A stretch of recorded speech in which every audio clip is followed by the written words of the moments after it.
दोस्तों नमस्कार। हम बीबीएल टी20 का एक और मुकाबला कवर करेंगे जो कि 6 और एससीओ के बीच 11 जनवरी को दोपहर 11:15 से एससीजी क्रिकेट ग्राउंड में ये मुकाबला खेला जाएगा। दोस्तों मैं आपको इस वीडियो में पिच रिपोर्ट, दो प्रकार के वेन्यू रिकॉर्ड, एक करंट का रिकॉर्ड और एक ओवरऑल रिकॉर्ड, एक करंट का रिकॉर्ड, ठीक, ताकि आपको समझ में आ जाएगी भाई मुझे किस प्रकार से यहाँ इस रिकॉर्ड के बेस पर टीम बनाकर चलनी है। उसके बाद जो यहाँ लास्ट के जो 7 मुकाबले खेले गए हैं उनमें कितने विकेट गिरे हैं, ठीक है, ताकि आपको बॉलर का सिलेक्शन करने में आसानी हो। फर्स्ट इनिंग में पेसर ने कितने विकेट लिए हैं, स्पिनर ने कितने विकेट लिए हैं, सेम यही चीज़ हम सेकेंड इनिंग में पेसर्स और स्पिनर के बॉलिंग डेटा को आपको प्रोवाइड करवाएंगे। उसके बाद बात करेंगे हम स्कोरिंग पैटर्न की, ठीक। उसके बाद मैं आपको बताऊंगा 2 प्रकार के वेन्यू मैच, ठीक, जो इस साल इस ग्राउंड पर खेले गए हैं, ताकि आपको पता चले कि भाई इस साल यहाँ पर किस प्रकार के मुकाबले हुए हैं और हमें किस प्रकार से टीम बनाकर चलनी है, ठीक। और लास्ट में हम बात करेंगे किसकी, प्लेइंग 11 की, जहाँ पर आपको सारे प्लेयर का डेटा मिल जाएगा ताकि आपको पता चले कि भाई कौन सा प्लेयर किस फॉर्म में चल रहा है इस समय किस टीम से, ठीक। तो सबसे पहले बात करेंगे अगर हम पिच रिपोर्ट की। दोस्तों यहाँ की जो विकेट है एक बैलेंसिंग विकेट है, यानी कि बल्लेबाज और गेंदबाज को पिच से मदद तो निश्चित तौर पर रहती है। यहाँ पर जो आपको अधिकतर जो मुकाबले होते हैं वो हाई स्कोरिंग मुकाबले होते हैं और बहुत कम मुकाबले ऐसे होते हैं जो एक एवरेज स्कोर वाले होते हैं 160 के अराउंड वाले, ठीक है।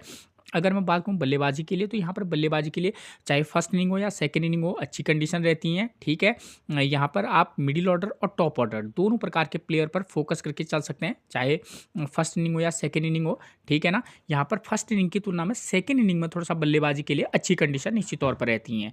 अगर बात करें गेंदबाजी सेक्शन की, तो यहाँ पर पेसर और स्पिनर दोनों को पिच से मदद रहती है। पेसर यहाँ पर कुछ ज़्यादा विकेट लेते हैं, फर्स्ट इनिंग में पेसर हमारे लिए कुछ ज़्यादा इंपॉर्टेंट रोल प्ले करेंगे, ठीक है। तो आप इस बात को ध्यान में रखकर चलिएगा। एक टिप्स जो मैं आपको हमेशा देता हूँ, अगर आपको समय पर पिच रिपोर्ट नहीं मिल पाती है तो कप्तान टॉस जीतने के बाद क्या कर रहा है, पहले बैटिंग कर रहा है या बॉलिंग कर रहा है, आप उसके डिसीजन को अपना आधार बनाकर भी टीम में प्लेयर का सिलेक्शन कर सकते हैं, ठीक। उसके बाद बात करेंगे हम वेन्यू रिकॉर्ड की। वेन्यू रिकॉर्ड की बात करें तो यहाँ पर ये है ओवरऑल रिकॉर्ड, उसके बाद मैं बताऊंगा आपको करंट का रिकॉर्ड, ठीक है। ओवरऑल रिकॉर्ड की बात करें सबसे पहले, तो अब तक इस ग्राउंड पर बीबीएल टी20 के टोटल 62 टी20 मुकाबले खेले गए हैं, जहाँ बैटिंग फर्स्ट करने वाली टीम 30 बार तो वहीं बैटिंग सेकंड करने वाली टीम 31 बार यहाँ अपने मुकाबले जीती है। और एवरेज स्कोर कितना रहा है, 158 रन का, ठीक है। तो अगर हम इस रिकॉर्ड को देखें तो इससे क्लियर है कि कोई भी टीम यहाँ पर मुकाबला जीत सकती है, क्योंकि 30 और 31 बार बैटिंग फर्स्ट करने वाली टीम 30 बार तो वहीं बैटिंग सेकंड करने वाली टीम 31 बार मुकाबले जीती है। तो इस रिकॉर्ड के बेस पर तो कहा जा सकता है कि कोई भी टीम यहाँ पर मुकाबला जीत सकती है, चाहे वो एससीओ कोई भी, चाहे, ठीक, चाहे वो टीम बैटिंग फर्स्ट करे या बैटिंग सेकंड करे, ठीक हो गया। और एवरेज स्कोर कितना है, 158 रन का है, यानी कि बल्लेबाजी के लिए अच्छी कंडीशन रहती है। अगर बल्लेबाजी अच्छी की तो 180 के समथिंग का भी यहाँ टोटल बनता है, वरना टीमें यहाँ पर एक एवरेज स्कोर यानी कि 160 के अराउंड तक तो यहाँ पर टीमें स्कोर बना ही लेती हैं, ठीक है। उसके बाद बात करेंगे हम करंट के रिकॉर्ड की। तो देखिए अगर हम करंट के रिकॉर्ड की बात करें तो यहाँ पर जो लास्ट के जो 7 टी20 मुकाबले हुए हैं इस ग्राउंड के, तो उसमें देखिए 7 मुकाबलों में से 4 बार बैटिंग फर्स्ट तो 3 बार बैटिंग सेकंड करने वाली टीम जीती है। तो ये रिकॉर्ड भी क्लियर हो जाता है कि भाई कोई भी टीम यहाँ पर अपना मुकाबला जीत सकती है, चाहे वो बैटिंग फर्स्ट करे या बैटिंग सेकंड।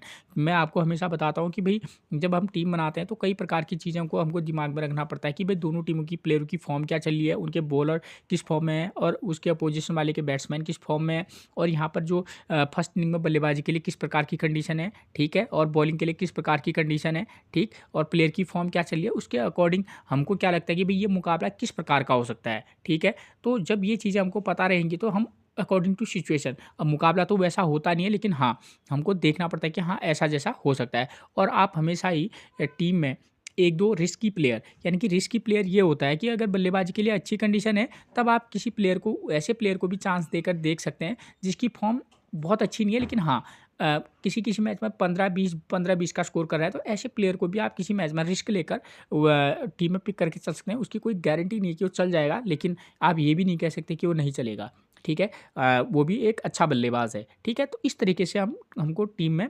प्लेयर का सिलेक्शन करना पड़ेगा। उसके बाद बात करेंगे हम किसकी, इन जो लास्ट के 7 मुकाबले खेले गए हैं इनमें टोटल कितने विकेट गए हैं, 98 विकेट गिरे हैं, जहाँ फर्स्ट इनिंग में 52 तो वहीं सेकंड इनिंग में 46 विकेट गिरे हैं। तो देखिए अगर हम इन टोटल विकेटों की बात करें तो इन 98 विकेटों में से हम देखेंगे कि फर्स्ट इनिंग में पेसर ने लिए हैं 33 विकेट और स्पिनर ने लिए हैं 15 विकेट। सेकेंड इनिंग में पेसर ने लिए हैं 34 विकेट और स्पिनर ने लिए हैं 10 विकेट। तो अगर हम इस रिकॉर्ड को देखें तो हम कह सकते हैं कि फर्स्ट इनिंग हो या सेकेंड इनिंग हो, पेसर तो हमारे लिए इंपॉर्टेंट रहेंगे ही, लेकिन हाँ, किसी किसी मैच में हम क्या कर सकते हैं, एक एक ऑलराउंडर स्पिनर, और किसी मैच में हम रेगुलर स्पिनर के साथ भी जा सकते हैं। ठीक है, उसके बाद बात करेंगे अगर हम स्कोरिंग पैटर्न की, तो स्कोरिंग पैटर्न से देखिए यहाँ पर 150 से कम का स्कोर बना है 22 बार, लेकिन जो लास्ट के मुकाबले खेले गए हैं उनमें अधिकतर जो मुकाबले हुए हैं वो एक एवरेज स्कोर वाले या हाई टोटल, मतलब बड़ा 170 के अराउंड वाले मुकाबले हुए हैं। ठीक है, तो आप इन दोनों कुछ चीज़ों को ध्यान में रखकर चलेगा। अभी मैं वेन्यू मैच समझाऊंगा तो वहाँ पर आपको सब सारा कुछ क्लियर कर दूंगा कि भाई हाई स्कोरिंग मुकाबला किस प्रकार का हुआ है, लो स्कोरिंग मुकाबला किस प्रकार का हुआ है। ठीक है, ठीक, तो यहाँ पर देखिए जो मेरा अपना अनुमान है वो 160 टू 180 के बीच का स्कोर इस वाले मैच में रहना चाहिए। अब बात करेंगे वेन्यू मैचेस की, तो मैं यहाँ पर आपको दो तीन वेन्यू मैचेस बताऊंगा ताकि आपको समझ में आ जाए कि भाई मुझे किस प्रकार से टीम बनाकर चलनी है। ठीक है, यहाँ पर देखिए जो 26 दिसंबर 2024 का मुकाबला है, एक एक चीज़ को आप ध्यान से देखिएगा कि यहाँ पर स्कोर कितना बन रहा है, विकेट कितने गिर रहे हैं, चाहे फर्स्ट इनिंग हो या सेकेंड इनिंग हो। ठीक है, स्कोर करने वाले बल्लेबाजों का नंबर क्या है, पावर प्ले में कितने विकेट गिर रहे हैं, पेसर कितने विकेट ले रहे हैं, स्पिनर कितने विकेट ले रहे हैं। ठीक है ना, तो ताकि आपको ये पता चले कि मुझे किस प्रकार से टीम बनाकर चलनी है, कैप्टनसी किस प्लेयर को देनी है, फर्स्ट इनिंग से बैट्समैन को देनी है, बॉलर को देनी है, ऑलराउंडर को देनी है, तो ये सारा कुछ आपको पता चल जाता है। ठीक है, तो यहाँ पर देखिए आप क्या कर सकते हैं, जो 26 दिसंबर का मुकाबला है, मुकाबला ऐसा नहीं होगा दोस्तों, मैं पहले क्लियर कर दूँ, ऐसा जैसा होगा, क्योंकि दोनों टीमें अलग हैं, दोनों टीम के प्लेयर की फॉर्म अलग है, तो निश्चित तौर पर मुकाबला निश्चित तौर पर अलग होगा। तो 26 दिसंबर को मुकाबला खेला गया था, मेलबर्न स्टार ने 194 रन बनाए, विकेट कितने गिरे 9, और सिडनी सिक्सर ने 198 रन बनाए महज 2 विकेट के नुकसान पर, तो आसानी से चेज कर लिया है। ठीक है ना, यानी कि यहाँ पर एक चीज़ तो कंडीशन ये है कि हाई स्कोरिंग मुकाबला भी क्या हो जाता है, चेज हो जाता है, और दूसरी कंडीशन ये भी है साथ में, ये तो ठीक है यहाँ चेज हो गया, कभी कभी हो सकता है कि सेकेंड इनिंग में टीम चेज ना कर पाए। ठीक है, तो इसलिए आप टीम की फॉर्म क्या चल रही है उसके बेस पर टीम बनाना। अभी आपको प्लेइंग 11 से सारा कुछ मैं क्लियर करवा दूंगा कि भाई किस टीम के प्लेयर की फॉर्म क्या चल रही है।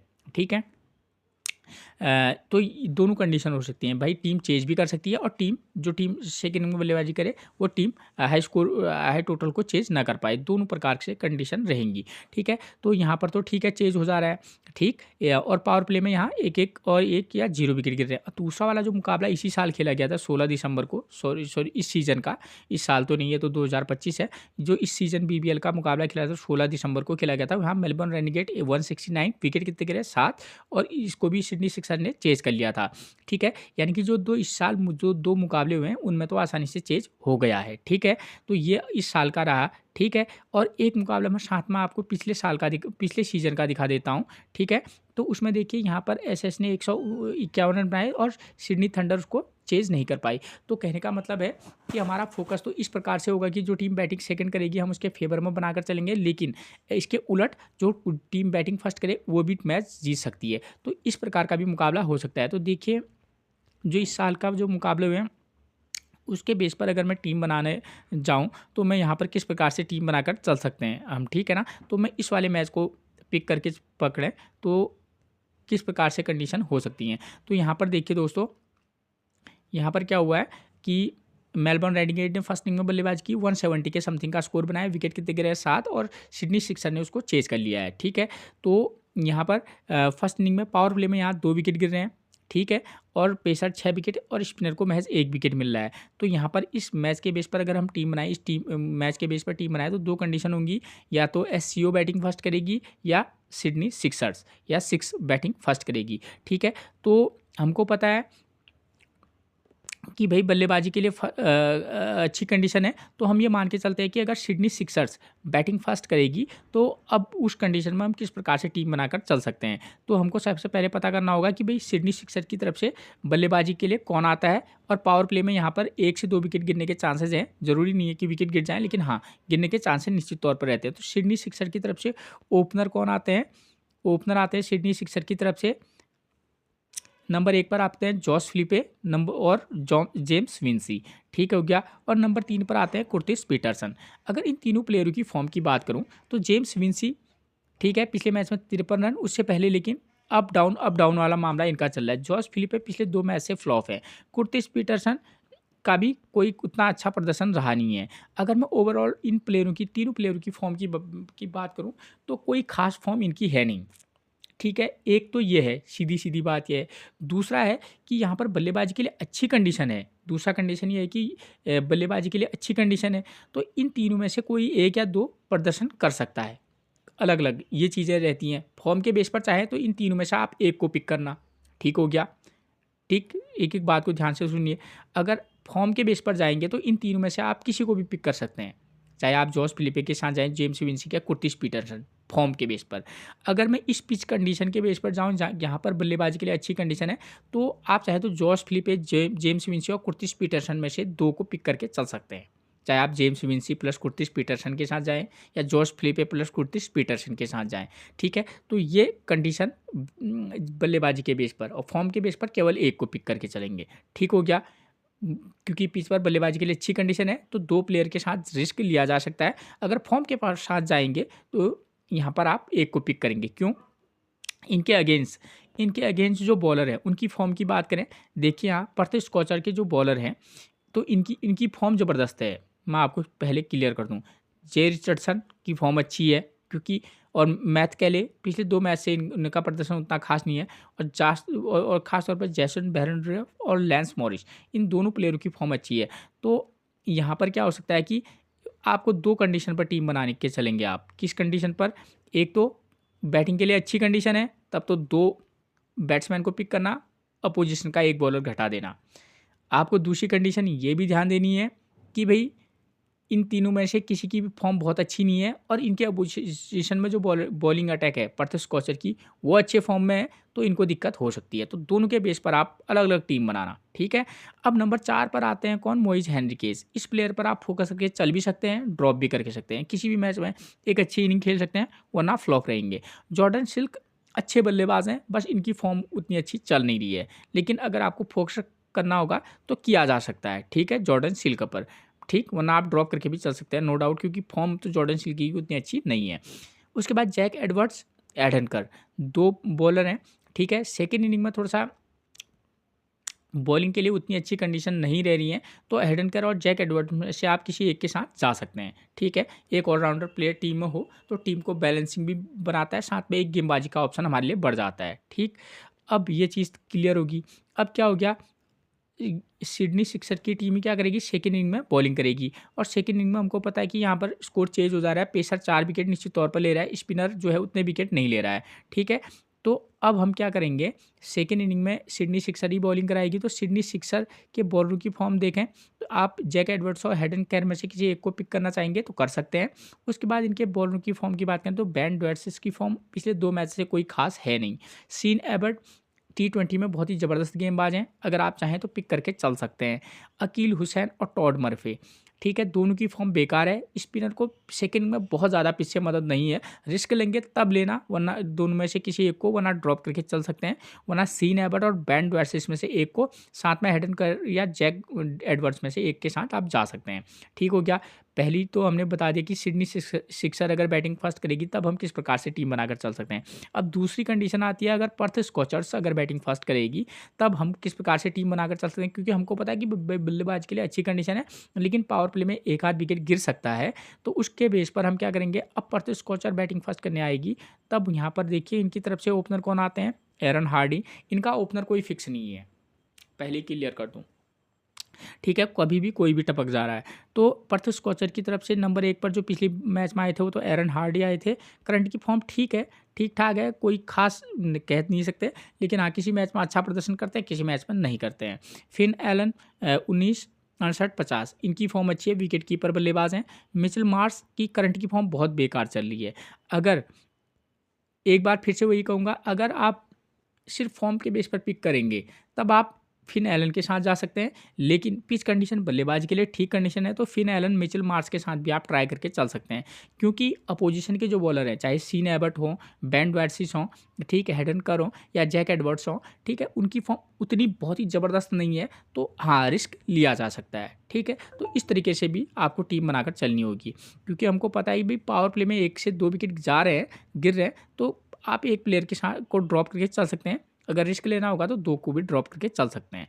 उसके बाद नंबर 4 पर मिलते हैं कूपर कनोले। पिछले मैच में 0 रन 0 विकेट, लेकिन उससे पहले इनकी फॉर्म अच्छी थी, तो इस प्लेयर को पिक कर किया जा सकता है। एस्टिन टर्नर, ठीक है, पिछले 2 मैच से कोई खास प्रदर्शन किया नहीं है, ठीक है, लेकिन एस्टिन टर्नर और निक हॉब्सन, अगर आप चाहें तो इन दोनों में से एक को किसी को भी पिक करके चल सकते हैं किसी एक मैच में, ठीक है, क्योंकि बल्लेबाजी के लिए कम से कम ठीक कंडीशन निश्चित तौर पर रह रही हैं।